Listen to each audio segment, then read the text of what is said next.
Just start recording. And you'll give me a cue when to start, Yes, I can give you a cue.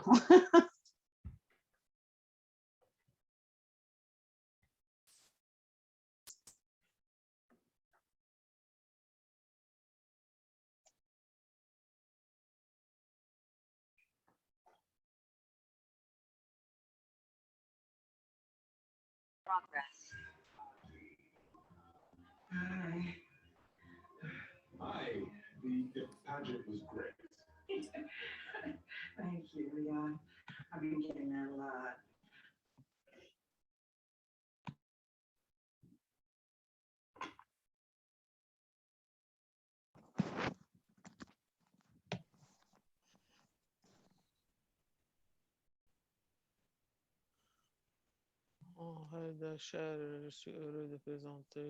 Hello, everyone. It's my sincere pleasure to bring greetings tonight and join you in promoting lung cancer awareness.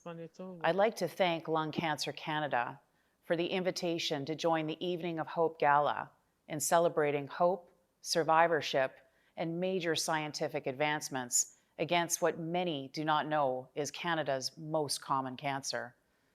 Le cancer pulmonaire est le cancer le plus commun au Canada. Ce soir, nous célébrons l'espoir, les survivants et le grand progrès scientifique qui permettent d'améliorer la chance des patients qui ont reçu un diagnostic. Merci à vous tous, ici ce soir, pour votre soutien. Good evening. It's an absolute pleasure to be part of this year's Evening of Hope fundraiser. Lung cancer continues to touch the lives of our family, friends, and community. I want to thank everyone for tuning in, for supporting this great cause. Bonjour à tous et à toutes. Merci de prendre part au gala virtuel de Cancer pulmonaire Canada. Je tiens à remercier le conseil d'administration, le personnel ainsi que les bénévoles dévoués pour leur rôle essentiel en matière de sensibilisation du public et de soutien. Hello, Mayor John Tory here, extending my warmest greetings and thanks to all of the attendees of the Evening of Hope Gala, and my appreciation to Lung Cancer Canada for bringing everyone together for this important cause. As you gather during Lung Cancer Awareness Month, I'm so thankful for your work to raise critical funds to support Canadians diagnosed with lung cancer.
Hello, everyone. It's my sincere pleasure to bring greetings tonight and join you in promoting lung cancer awareness. I'd like to thank Lung Cancer Canada for the invitation to join the Evening of Hope Gala in celebrating hope, survivorship, and major scientific advancements against what many do not know is Canada's most common cancer. Le cancer pulmonaire est le cancer le plus commun au Canada. Ce soir, nous célébrons l'espoir, les survivants et le grand progrès scientifique qui permettent d'améliorer la chance des patients qui ont reçu un diagnostic. Merci à vous tous, ici ce soir, pour votre soutien. Good evening. It's an absolute pleasure to be part of this year's Evening of Hope fundraiser. Lung cancer continues to touch the lives of our family, friends, and community. I want to thank everyone for tuning in, for supporting this great cause. Bonjour à tous et à toutes. Merci de prendre part au gala virtuel de Cancer pulmonaire Canada. Je tiens à remercier le conseil d'administration. Le personnel ainsi que les bénévoles dévoués pour leur rôle essentiel en matière de sensibilisation du public et de soutien. Hello, Mayor John Tory here, extending my warmest greetings and thanks to all of the attendees of the Evening of Hope Gala, and my appreciation to Lung Cancer Canada for bringing everyone together for this important cause. As you gather during Lung Cancer Awareness Month, I'm so thankful for your work to raise critical funds to support Canadians diagnosed with lung cancer.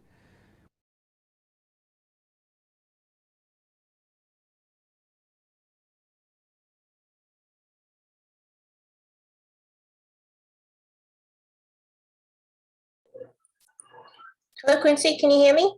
Yep. I think you're on mute. Oh, it should be on now. Oh.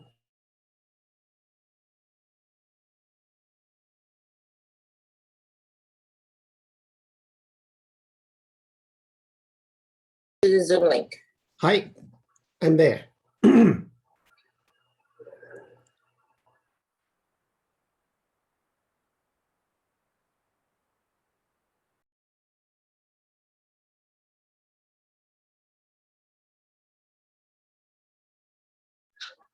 I'm in. So just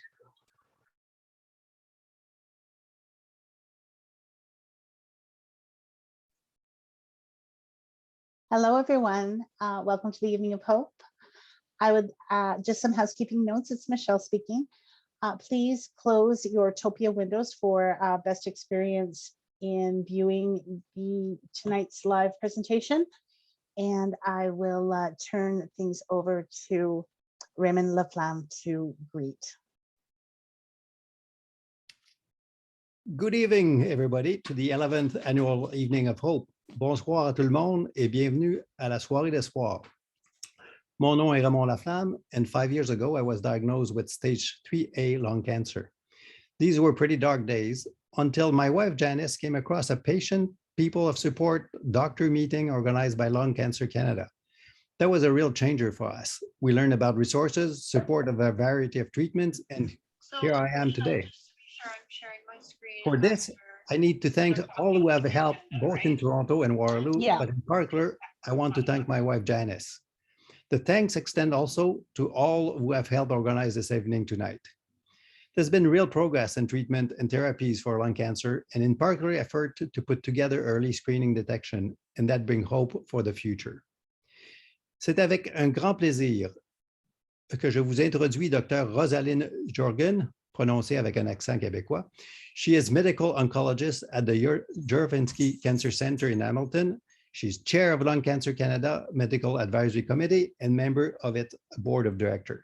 She will be the MC tonight. Rosalind, the floor is yours. Thank you so much, Dr. Laflamme. And I too would like to welcome everyone to our 11th annual Lung Cancer Canada Evening of Hope. This is our second year doing this virtually, so I'm so glad that everyone was able to come together and attend this very important event. Tonight's agenda is quite packed, so we have keynote speakers and patient stories literally from across the country. As you were entering the Zoom meeting, you would have seen proclamations from several of the premiers and government officials, and those are going to be available on our website as well if you would like to see all of those acknowledgements of this important evening. All of the videos that were out there on Topia, if you didn't have a chance to get to see any of the patient trivia videos or the recipes or any of those types of things, we're going to be having those on the Lung Cancer Canada website as well. There is opportunities for donations. Obviously, the Evening of Hope is our signature event for fundraising for a lot of the programming that we do at Lung Cancer Canada. So there will be opportunities. There were donation boxes within Topia, opportunities for donation as well through the website. And we really do appreciate each and every donation.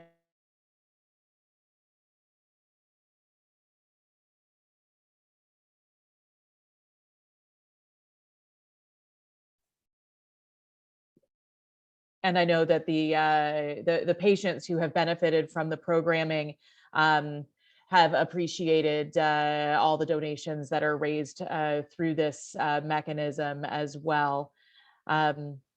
So it is my great honor now to introduce a friend and colleague, Dr. Stephanie Snow. Stephanie has taken over as the president of Lung Cancer Canada.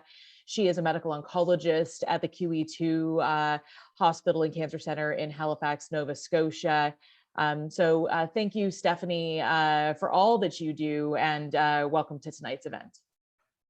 Thank you, Roz, and welcome everybody to the Evening of Hope. It's great to see so many friendly faces, so many of our lung cancer community and supporters and their loved ones. It's been a very exciting time for me to take over as president this year, and many of these faces are familiar from the listing tour we started off with this summer. And so it's nice to now be in our evening of celebration and to move forward. Of course, this has been another challenging year living with COVID and learning how to live with COVID. It's challenging for everybody, but of course, lung cancer patients and those who have loved ones with lung cancer face different and more accentuated anxieties related to their health.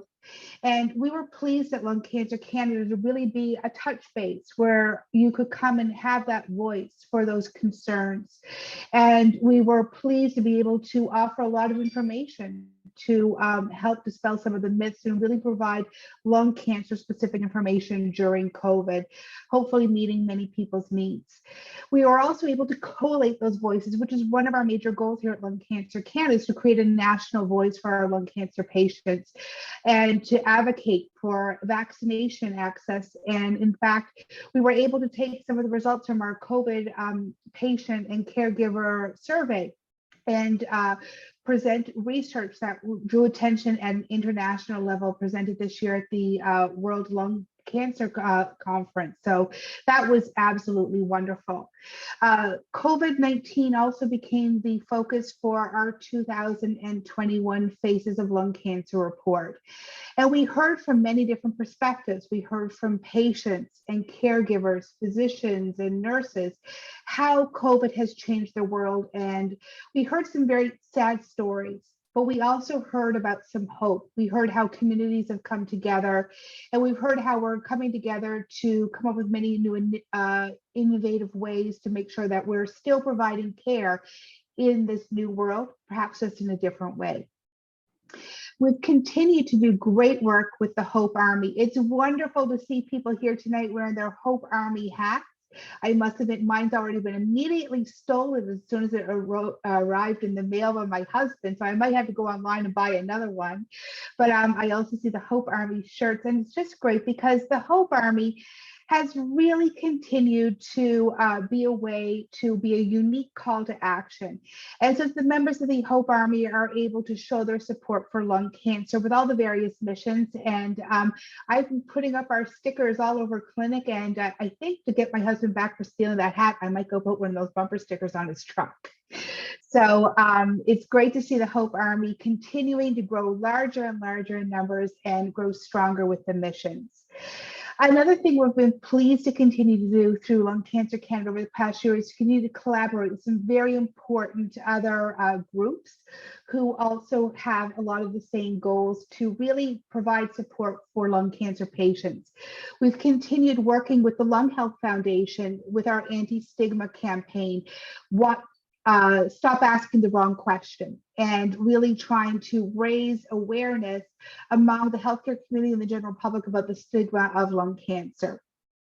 Finally, we continue to work closely with Kayla's Angel Fund, which has been absolutely integral in providing supports for many patients as they face financial hardships as they go through their journey with lung cancer. And I can speak that there's some of my patients who are only able to participate in trials because of some support from Kayla's Angel Fund to be able to travel to Halifax. So we're so appreciative of the work that Kayla's Angel Fund does in raising money to support our patients.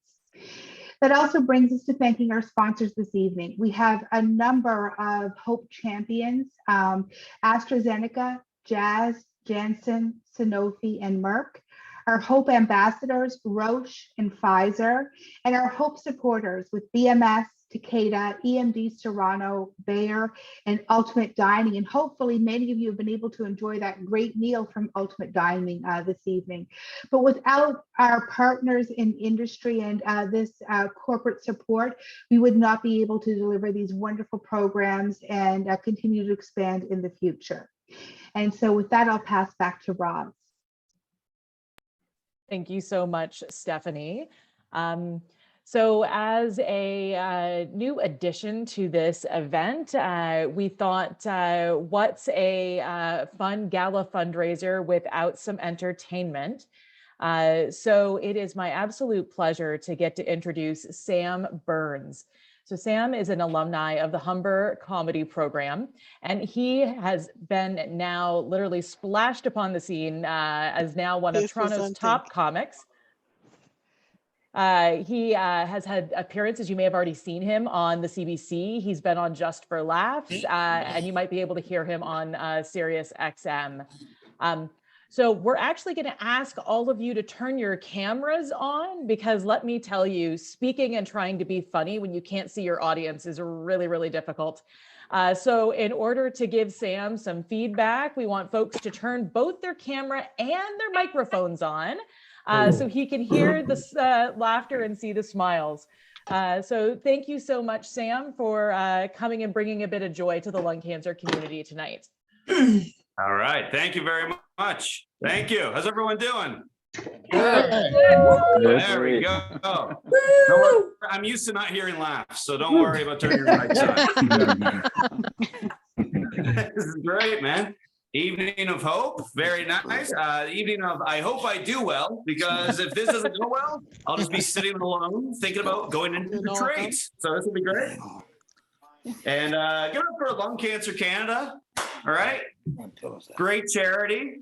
Not the most creative name, I'll be honest. On the nose. On the nose, if you ask me. It's good to be here, man.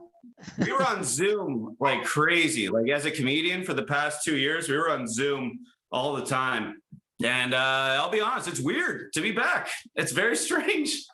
So sent you the link. I never want to hear that again in my life. Sent you the link. You sit there, you click on it, right? You got that time, that 10 seconds where you're like, what am I doing with my life? I'm doing a Zoom painting class for $180. What is going on? It's also crazy because, you know, COVID happened, right? And then Zoom exploded. Zoom was the biggest thing. And poor Skype is just going, this is my thing. We gave you the song. Doo, doo, whoop, whoop, doo, doo. 15 years. This is nice, man. I'm finally, you know, things are sort of getting back to normal. I hadn't seen my grandmother in 2 years. 2 years I hadn't seen her, right? So I go back home. I go to her house. I'm thinking there's going to be some tears. I'm thinking she's going to say she missed me, right? I open the door. I see her. She's standing at her walker with 2 framed pictures of me. I go, oh my goodness. Oh, that's so sweet. And I go, hey, Grandma. And she looks at me and goes, I'm getting rid of one. Which one do you want? What? I'm like, I don't know. Which one do you want? She's like, nah, I don't really care. I'm like, all right, this is nice. This is great. I was back home, man. Back home. I'm from a place called Barrie. I don't know if anyone's heard of this place. It's a small town, Ontario. I went back and I hadn't seen my family in 2 years, and we had this family reunion. And I don't know if you guys are like me, but 5 minutes into seeing my family, I was like, I could do a fourth wave. A lot of opinions going around here.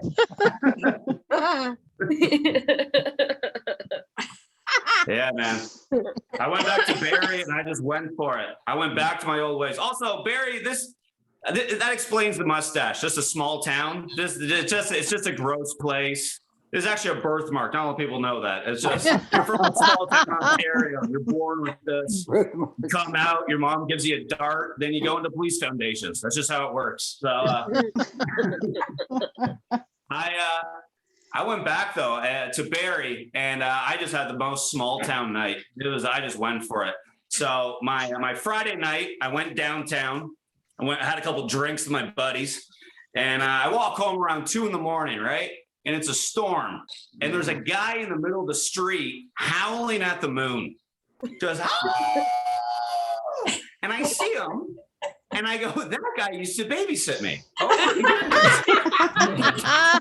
Small world. He sees me, and he's like, "Get out of here!" And I'm drunk, so I'm like, "Brandon, Sam, oh, small world." And then he charged me, and I'm like, "Oh, Brandon's not here anymore." And so he's about to hit me, and I just go, "I was your neighbor." And he stops, and he just goes, "Oh my God, what's up, dude? How are you? How are things?" I'm like, "Good. How are you?" And I swear, he goes, "Honestly, kind of killing it right now. Having a good year." Having a good year, man. Friday night, Saturday night, my friend and I, we had a couple drinks in his mom's garage, listening to Limp Bizkit. You know what I mean? Just really going for it. Keep rolling. And then we got into a fist fight. We fought each other on the front lawn. And then here's the most small town part. My mom's new boyfriend drove me home. That's Blair. How do I think of Blair? I don't know about that guy. It was so embarrassing. I met the guy like once, and now here I am in the passenger seat covered in mud. And I was saying weird things to him. I was just like, "Yeah, my mother's a queen." I don't know why I said that. It's like, "My mother's a queen. I'm the prince." I'm like, "You'll never be my dad." And he's like, "You're 30. I don't care. I don't care." "Why did you get an Uber?" I'm like, "My credit card hasn't been approved yet. We're still working on that." Good though, man. I'm lucky though. I got some supportive parents with this whole comedy thing. It's a crazy career to jump into. But my parents are very supportive. My mom, a little too supportive, I'd say. She's my biggest fan. She is always giving me advice and on my comedy, just things to just kind of spice it up. And it's always terrible advice that no one should take. Like for example, for my birthday, she gives me a gift and she's all excited. Going, "This is you. This is you. Oh, this is you. You're going to love it." I open it up. My mom got me a juggling kit. How to juggle. And there's a guy on the cover. "Hey, I've never kissed a girl." You know what I mean? Just woohoo. And then she goes, "You can put that in your act. Wouldn't that be fun? You can put that in your act." And then to make things worse, she goes, "You know, I see these comedians and they have these jokes and they're funny. Don't worry. But nobody's doing riddles. Just go up and do a couple riddles on stage. Wouldn't that be fun? Huh?" Could you imagine tonight they introduce me and I come onto the Zoom thing juggling a mango and a hammer? I'm like, "What's the size of a penny but could sink a ship?" You'd be like, "Get this pervert off my screen. This guy is for sure on a list."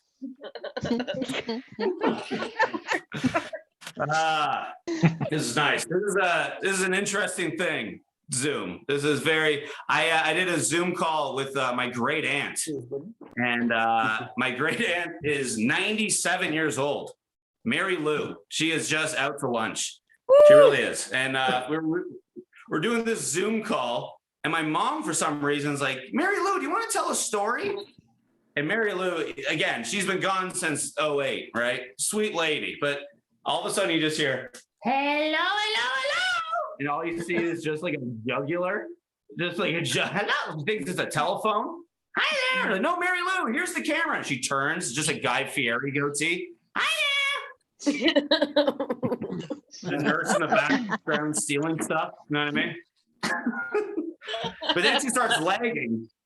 So she just starts going, "Ha! Oh! Ah! Ah!"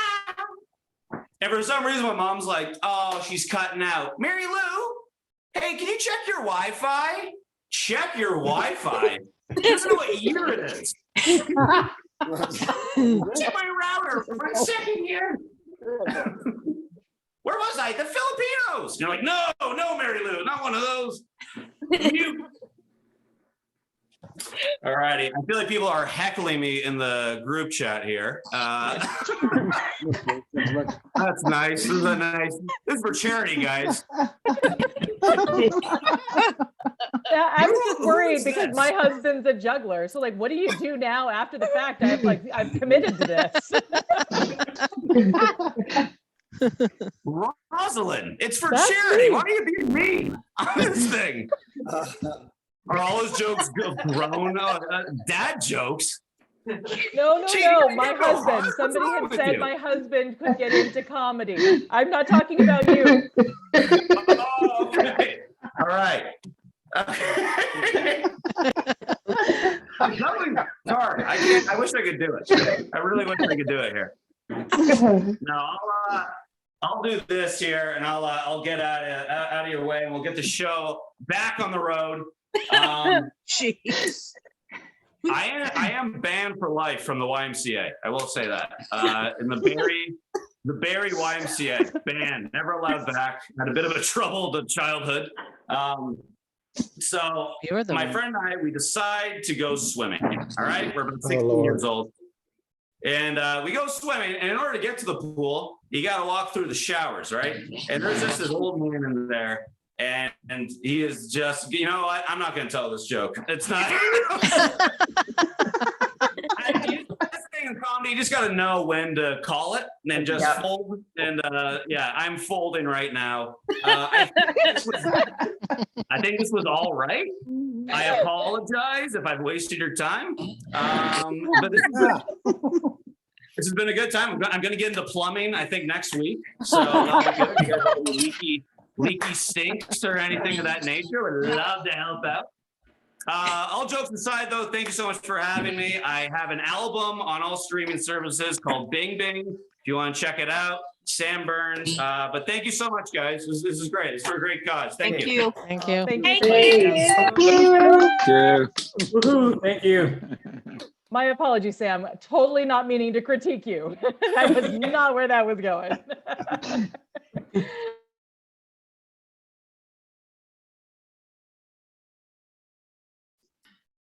So to continue with some of the fun this evening, I'd like to introduce our next guest.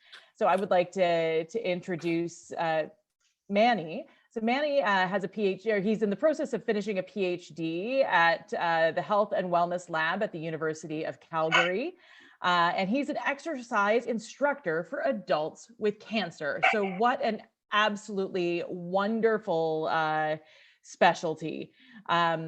So I would like to welcome Manny Esther to the Zoom, and he's going to speak a little bit about exercise and cancer. So thank you so much, Manny, for joining us this evening.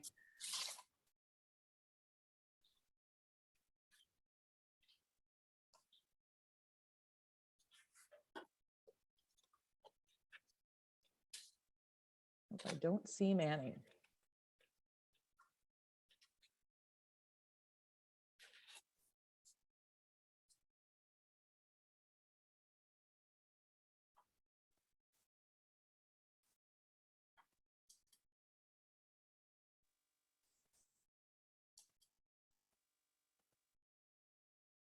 You know what I may do then? Michelle, I'm going to just skip to the next section of the agenda, and that if somebody wants to let me know once we have found Manny, we can bop back to that portion of the agenda. So our next speaker this evening is Stephen Larose. So Stephen is a lung cancer patient, and he is a lung cancer advocate from Nova Scotia. So Stephen, thanks so much for being willing to come and join us and speak this evening. You're very welcome, and thanks for asking me to speak. Hi, and greetings from beautiful Sand Beach, Nova Scotia, home of the Mi'kmaq. I'm Stephen Larose, and I am living with stage 4B lung cancer. My story all started this past April, when I was drying myself off after getting out of the shower, and lo and behold, I have a sore spot on my back.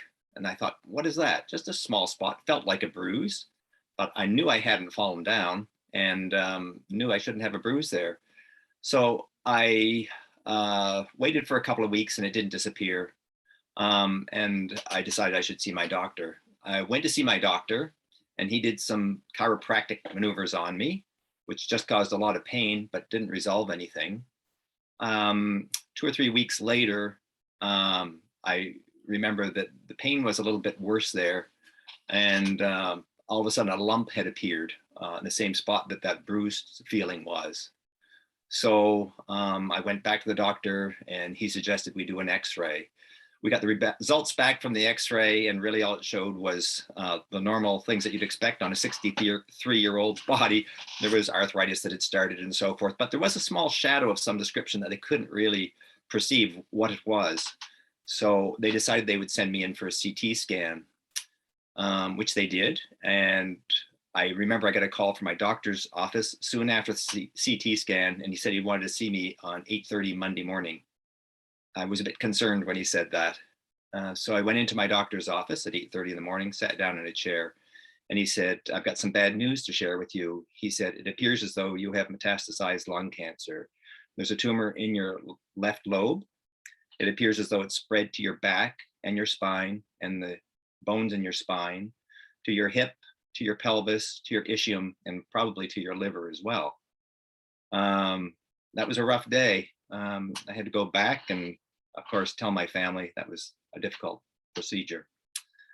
But my doctor also said, don't give up, fight this, there's hope. He said, I really don't know a lot about the treatments that are available now. They change so rapidly. But I'm going to set you up with a thoracic surgeon, and he'll call you very soon and start making arrangements so that we can do some work on this problem. The next day, I got a call from a thoracic surgeon in Halifax. He did an immediate interview with me and arranged an appointment for a radiation oncologist. Within 2 weeks, I see a radiation oncologist. He tells me my back is severely compromised, and he sets me up for having radiation treatment the next day. I had 5 rounds of radiation treatment, and then it was off to see my medical oncologist soon after that. I also was sent off for a lung biopsy to see what they were dealing with.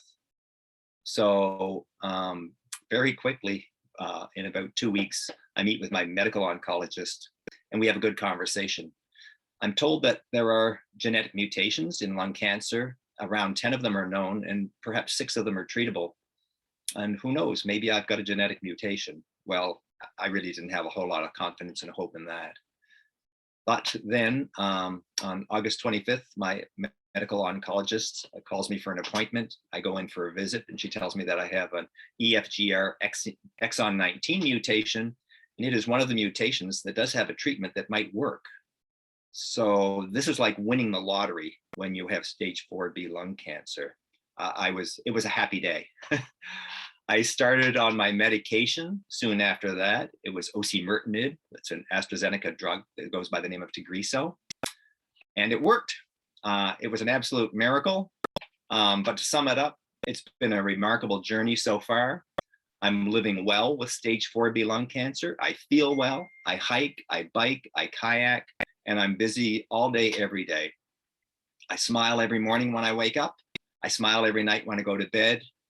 And I enjoy an extraordinary life every day. I really feel blessed. And that's my story. Thank you.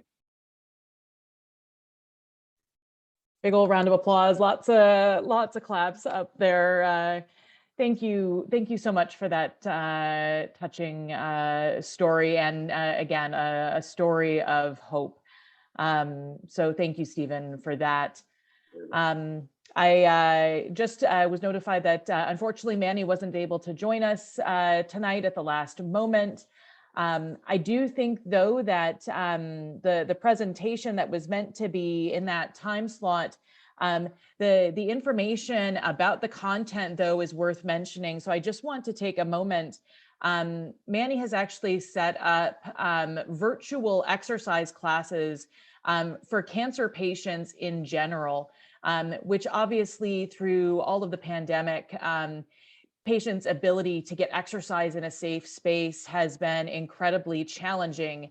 And because of some of the queries from people from this very group, Manny has actually set up a separate exercise class specifically for lung cancer patients so that you don't feel that you're being lumped in with other people who are dealing with cancer who may not be like with yourself. So if you would like to know more about the program, we've put a link into the chat about the Excel program in kinesiology. Just please spread the word about this. I think this is an absolutely fantastic opportunity because finding access to things that are lung cancer specific can be such a challenge. And I know we're going to hear about more programs that are for cancer patients as well. So lung cancer patients specifically. So I think this is great. So please spread the word about this program. So our next stop in this evening of hope is actually to take a moment to remember those we have lost. We lost two very special people to the Lung Cancer Canada community this year, Anne-Marie Serrato and Kim McIntosh. So we have videos acknowledging each of these powerful women that we are going to present here. So I would like to introduce our first video. This is a tribute to Anne-Marie Serrato. Anne-Marie and I met through Lung Cancer Canada, and she told me how much meeting another woman with lung cancer meant to her. This illness can be isolating, and from that day on, we were each other's touchstones. Anne-Marie was diagnosed with stage 3B lung cancer when she was 30. Within a year, she was stage 4 with a dire prognosis. The stars aligned for her as tumor mutations and targeted therapies were in the nascent stage of trials. She was found to be ALK positive and was one of the first Canadians to be on crizotinib, which gave her 6 progression-free years. When needed, there were new generations of drugs for her mutation, and she again responded well and enjoyed more years of good health. She would often joke how she was a mutant, and thank goodness she was. Anne-Marie was a fierce advocate for this community, immersing herself in bringing awareness and educating people about the changing face of lung cancer. She was the person I would tell newly diagnosed patients about. It was so inspiring to be able to tell people about my beloved friend who was in her 12th year of living with late-stage lung cancer. There was not a media request or personal appearance that she did not try to fulfill. Anne-Marie traveled many places to spread her message of hope, including all the way to Japan. For many years, we served on the board of directors of Lung Cancer Canada. One of her proudest accomplishments was being instrumental in bringing to fruition a patient summit which was held in Toronto with attendees from across Canada. She chaired the programs committee and brought forth innovative ideas to enhance the patient experience. Along with Christina Sitt, Anne-Marie and I represented Lung Cancer Canada at the Canadian portion of a Stand Up to Cancer broadcast. We always looked forward to the evening of hope, and Anne-Marie was the embodiment of that hope. While being an advocate for the lung cancer community took up a big part of her life, there was so much more to this amazing woman. She was a devoted daughter to her beloved mother, Frances. She was a sister, sister-in-law, aunt, niece, and friend.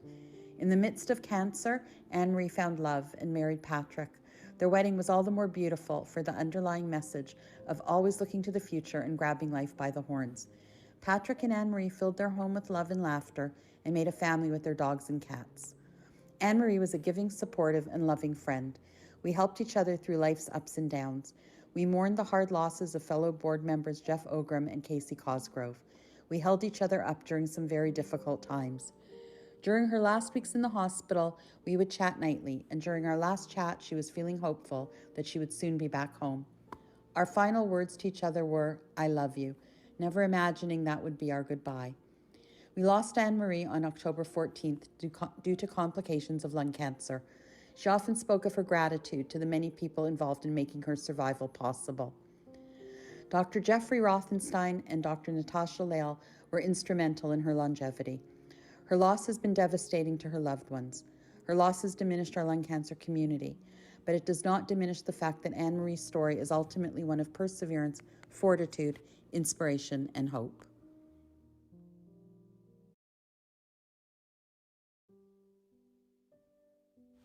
Kim was loved by all who knew her in the lung cancer community, and we will remember her fondly as our Sparkle Princess. She radiated happiness, positivity, and an incredible strength. Kim spent almost 30 years working as a mental health nurse in Cornwall, Ontario. Her medical knowledge, combined with her zest for life and unique ability to connect with people, made her a strong and effective lung cancer advocate. Whether it was through her many Twitter and Facebook posts, sharing her story in a video with the Right to Survive campaign, and in a podcast for Lung Cancer Canada, delivering white ribbons to lung cancer patients around Ontario, or fundraising for our annual 2K walk in Ottawa, she spread awareness and generously shared the ups and downs of her lung cancer journey. Understanding the critical importance of research, Kim applied and was accepted to the International Association for the Study of Lung Cancer's inaugural Patient Research Advocate Program in Barcelona, the STARS program, and through that network broadened her impact to an international level. Anyone who knew Kim had no doubt that she loved the life she had with her husband Dean and her daughters Kaylee and Sadie, and her many friends in Cornwall and beyond. She lived every day to the fullest and understood the importance of celebrating special moments and spending time with the people you love. We will remember Kim for showing us how to be our best selves and continue to sparkle even when faced with this daunting disease.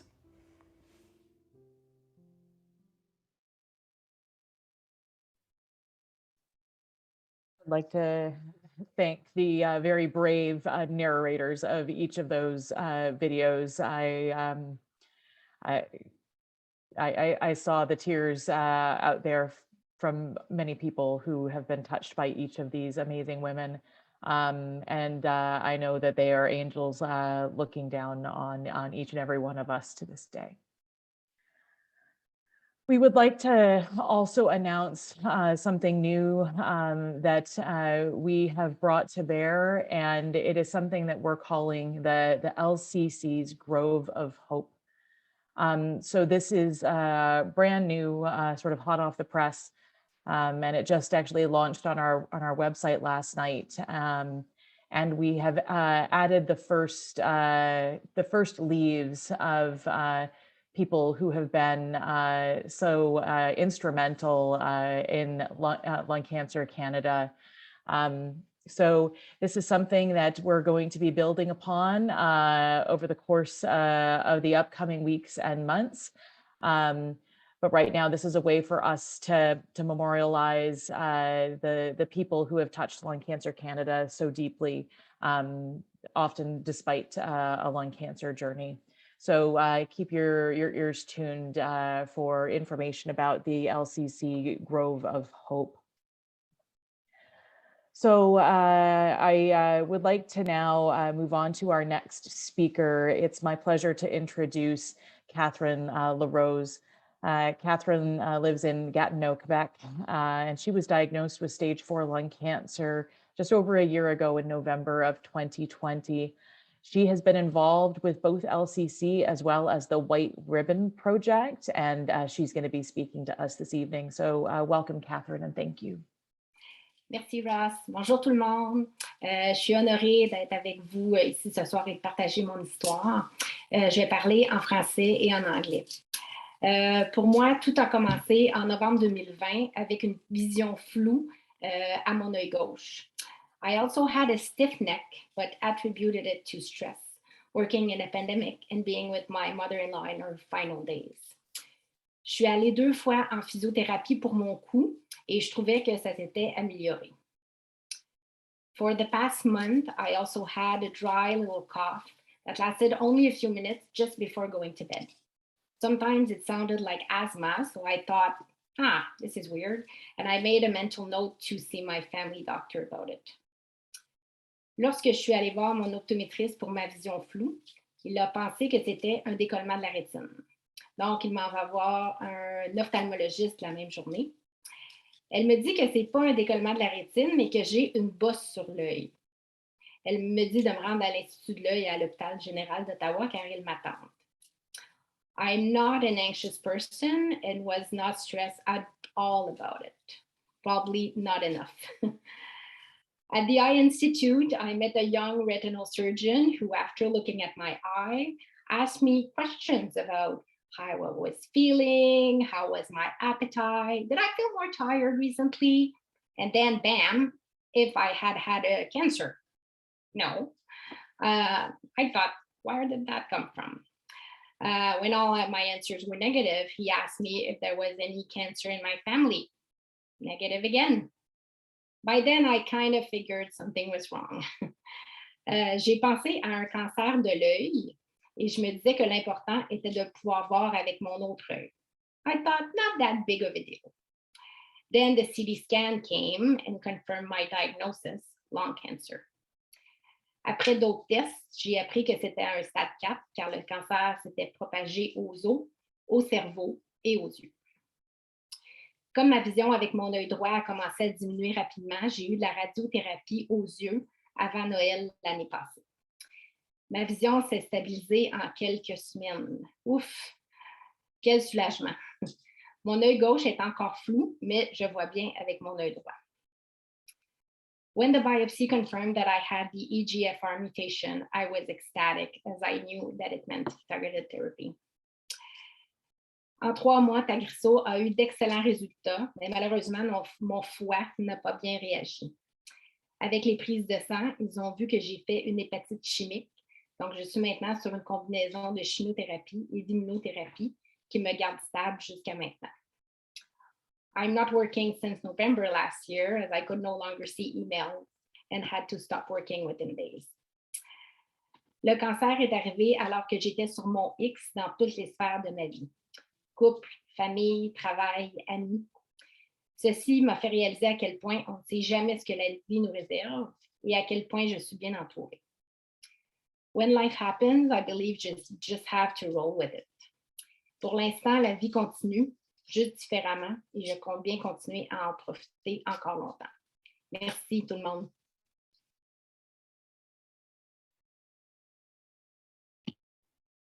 Thank you so much, Catherine, for sharing your story with each of us tonight. Again, our great thanks for that wonderful story. So I would now like to speak a bit about Lung Cancer Canada's fundraising efforts. Obviously, our Evening of Hope is our signature event, and where dollars are raised each and every year in an effort to support the vast programming that we undertake over the course of each year. This is what helps fund the Understanding Lung Cancer booklets that are distributed to thousands of lung cancer patients each year across the country. They have been translated to both French and Chinese. So we're trying to reach as many Canadian lung cancer patients as we can. But we also have other grassroots fundraising efforts, specifically Kayla's Fight Club. There's also an Ottawa patient group that's been fundraising through Tamarack Race Weekend. They actually raised $30,000 to help support Lung Cancer Canada through this weekend race event. So a huge round of applause to each and every person out there, whether it is something small or something huge like the Tamarack Race. We are absolutely grateful for each and every dollar that is given to Lung Cancer Canada, because we do truly stretch it as far as we possibly can to try to reach as many lung cancer patients as possible. Speaking about reaching lung cancer patients across this country, I would now like to introduce Jill Hammer-Wilson. So Jill Hammer-Wilson is herself a lung cancer patient as well as a patient advocate. She lives in Ottawa. She was diagnosed with stage 4 lung cancer, believe it or not, back in 2013.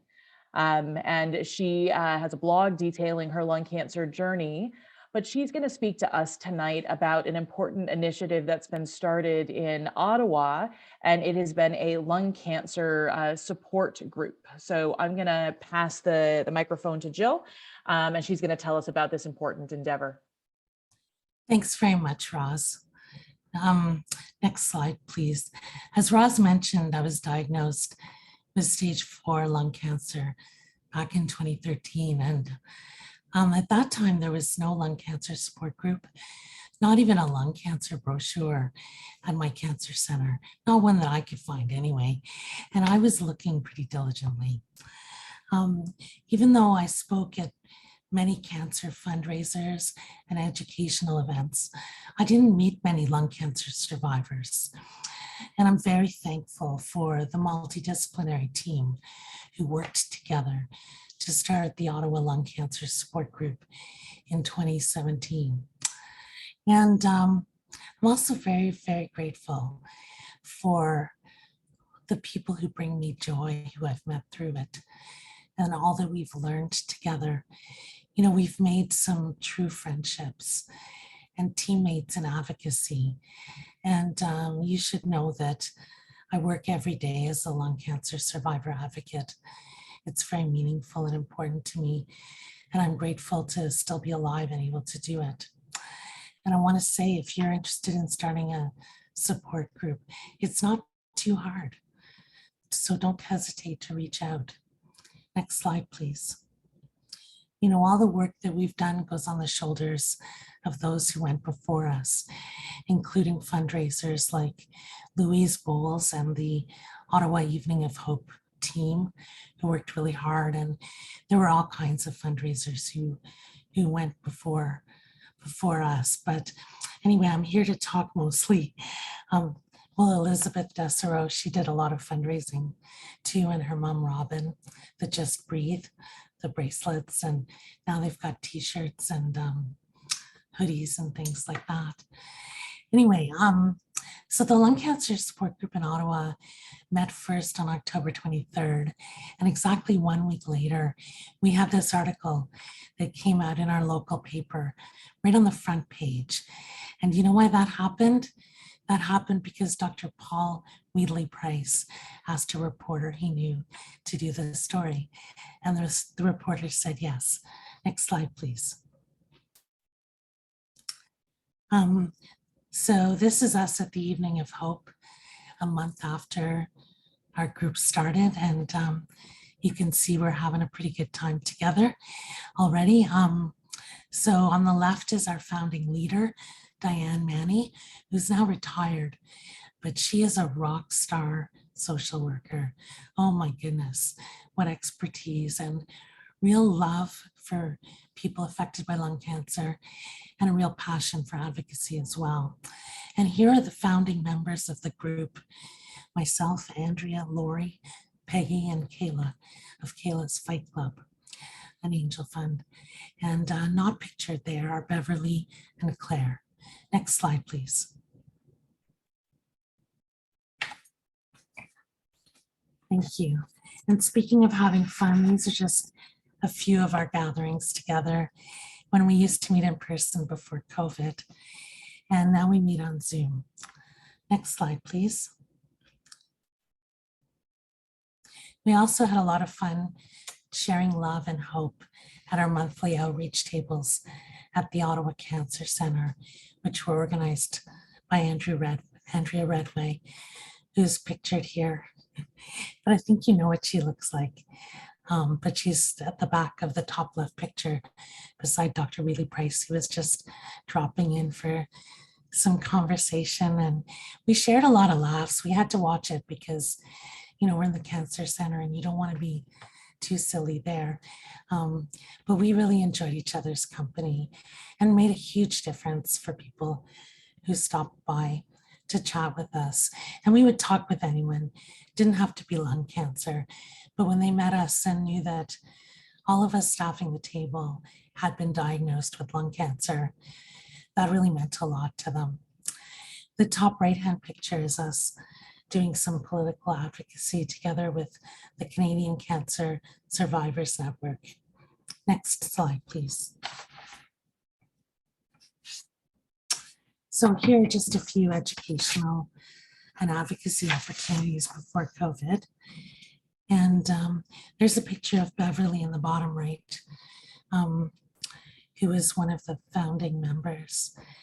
And that's also Chris Draft, who's an international, well, he's really a health care advocate, not just lung cancer, but he really focuses on lung cancer after losing his wife to lung cancer.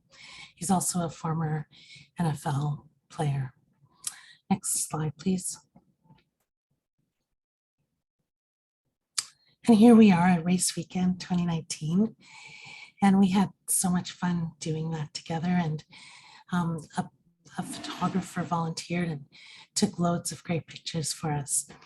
And we're really grateful for him and for Chris Draft, who came up from Atlanta, Georgia, and Dr. Paul Wheatley-Price, who came and joined us, as well as Kim and Dean McIntosh from Cornwall. They brought, like, I'm going to exaggerate and say half the town, but they brought a lot of people who came and really made it even so much better. So very grateful for them. Next slide, please. Here's an Ottawa community ribbon build that we did back on a very hot day in August in support of the White Ribbon Project.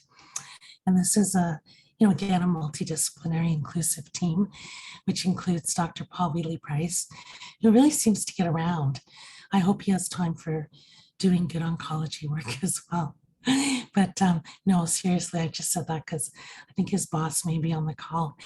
But anyway, yeah, we're really grateful that he and Jody Chaters, also from the Ottawa Hospital, showed up and really made the afternoon a better time.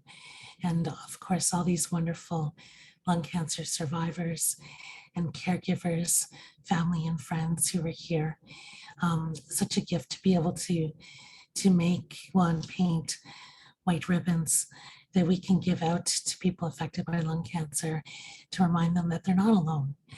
And you can find the website if you're affected by lung cancer and you'd like a ribbon, please do Google us. And it's not just for people who've been diagnosed, though. It's for anyone who has a connection to lung cancer. So we've given them to oncologists as well and other people who, we want to say thank you to, because we know the difference that someone who really cares can make. And I want to say thank you to all of you who are here. And I know I've gone a little bit over time, a lot over time, but I really want to say a huge thank you for the support that you give, because it means a lot. Thank you. Next slide, please. And I really want to have just another couple moments to give voice to a few of the members of the group. I won't read all their words, you can read them yourself, but just a few people who give them a chance to say what the group means to them. Thank you.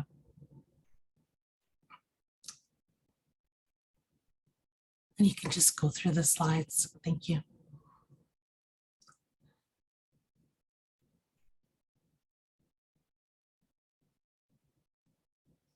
Next slide, please.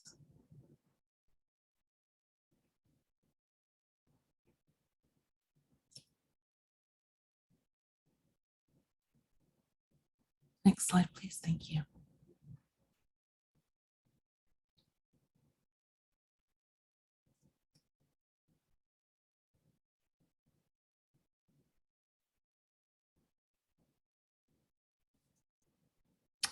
And lastly, this is us at the Ottawa Evening of Hope in 2018.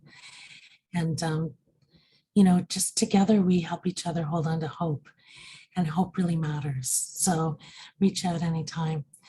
And thank you very much. Thank you so much, Jill, for being the voice for so many people and bringing people together to have that sense of community. I think that it's obvious to everyone how important that is. So next, I would like to introduce another video that we are going to have. And this is a message from Guy Lafleur. So Guy is a former NHL professional hockey player, and he played for the Montreal Canadiens, the New York Rangers, and the Quebec Nordiques for 17 seasons. But in 2019, at the age of 69, he was diagnosed with lung cancer. So I ask all of you to take a moment and we'll watch this video from Guy Lafleur. Hi, I'm Guy Lafleur. You may know me as a hockey player, but I am also living with lung cancer. Fighting lung cancer is not easy. And if you're listening to this, you probably know how hard it is. My cancer was discovered a few years ago when I was having a test for heart disease. So here I am, still fighting. That fight and my hockey experience make me realize 3 things about lung cancer that I want to share with you. The first is to know your opponent. If you are at risk, speak to your doctor right away. I know no one wants lung cancer, but the earlier you find it, the better your chances. This is why I'm partnering with Merck Canada to raise awareness about the symptoms and risk factors of lung cancer. You can learn more at bethenvp.ca. The second is to be your own most valuable player. Be the star of your own health and be your own biggest fan. Be positive. I'm not saying you have to smile all the time. That's impossible, but I'm saying you need to fight. The third thing is to lean on your team. You can't do it alone.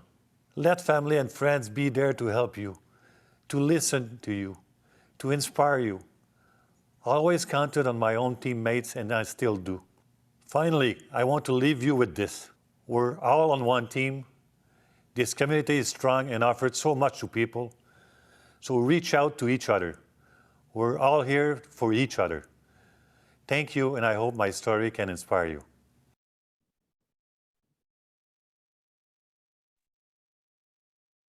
So we've put a link in the chat to the Be the MVP webpage now. So if you click the link, you can actually see that there's a space to hear Guy's story, and it actually walks through some of the signs and symptoms of lung cancer. So it's meant to be an educational page. So take a moment and visit that. I'm also thrilled to be able to announce that Guy has actually autographed a jersey for us to auction off to help, again, support the efforts of Lung Cancer Canada. So this is just an image of what the jersey looks like, and you can see the signature on the back there. We're going to leave open an auction fundraising, and the winner of the auction will receive this wonderful jersey. The auction will be online for about a week after the Lung Cancer Canada Evening of Hope. So come visit our website, and we'll be able to, you'll have an opportunity to be able to bid on that honestly priceless bit of Canadian history. So please be generous if this is something that you would like to see mounted onto your wall. So that concludes the formal presentations this evening. I really would like to thank all of you for attending tonight's Evening of Hope. We know that life is busy, and to add one more Zoom meeting to your lives, we're really grateful that people took time away from their families to be able to join us today. I am going to pass the baton to a couple of last people so that they can also express their thanks. So I'm going to introduce them both before I sign off for the evening. So first, Mary Ann Bradley. Mary Ann is a stage 1 lung cancer survivor, and she is a volunteer for us as a patient advocate with Lung Cancer Canada, and she's the chair of our programs committee. I also would like to introduce Maria Amaral. Maria is a board member for Lung Cancer Canada, and she has been the chair of our Evening of Hope now for many, many years. And she will also give her thanks. So first I'll pass the mic to Mary Ann Bradley. But again, I do want to thank everyone, and I want to thank all of the speakers and the patient stories. It's what keeps those of us who are treaters of lung cancer inspired and doing what we do each and every day. So thanks to everyone who's participated tonight. Thank you very much, Roz. Well, what a wonderful evening this has been, from the Topia to the presentations by all. I'm so honored to be here this evening with all of you. I want to thank specifically the advocates, patients, caregivers who have presented their stories this evening, and especially to Andrea and Michelle for talking about a not so easy presentation with the memorials for our lost members. And Jill, to your fascinating story, presenting Ottawa to the rest of Canada. We often don't hear of what everybody's working on across Canada. And I'm so glad this evening to be able to talk with all of you, and I'm so proud of everybody for everything that they do to help Lung Cancer Canada and to make the evening of hope a wonderful evening. So we all have a very amazing team, and I'm so proud to be a part of it. Thank you very much. Thank you, Marianne. And thank you everyone for joining us to celebrate our 11th annual Evening of Hope. We'd like to take a moment to thank all of those who made this evening possible. Our sponsors, our Hope Champions, AstraZeneca, Jazz Pharmaceuticals, Janssen, Merck, Sanofi, our Hope Ambassadors, Roche, Pfizer, our Hope supporters, BMS, Bayer, EMD Serono, Takeda, and our Ultimate Dining Card. To our phenomenal speakers and video guests, Dr. Juergens, Dr. Snow, Raymond Laflamme, Catherine Larose, Jill Hammer-Wilson, Mary Ann Bradley, Stephen Solos, Sam Burns, Manny Esther, Andrea Redway, Roz Brodsky, and Guy Lafleur. To our fabulous Hope Army recruits, and to all those that submitted videos, Darren Dale, Catherine Larose, Alice Lagat, Heather Hogan, Tim Mons, Lelaine Lafaro, Candace Srepek. To all the generous donors and those who helped raise funds for lung cancer, we thank you and truly appreciate everything. To our amazing team at Lung Cancer Canada and our volunteers, thank you for your dedication in helping patients and their families. Together, we remain united and hopeful in the fight against lung cancer. We are making progress.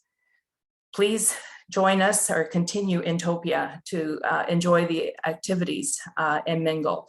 I hope you all had a wonderful evening, and thank you for joining us. Good night.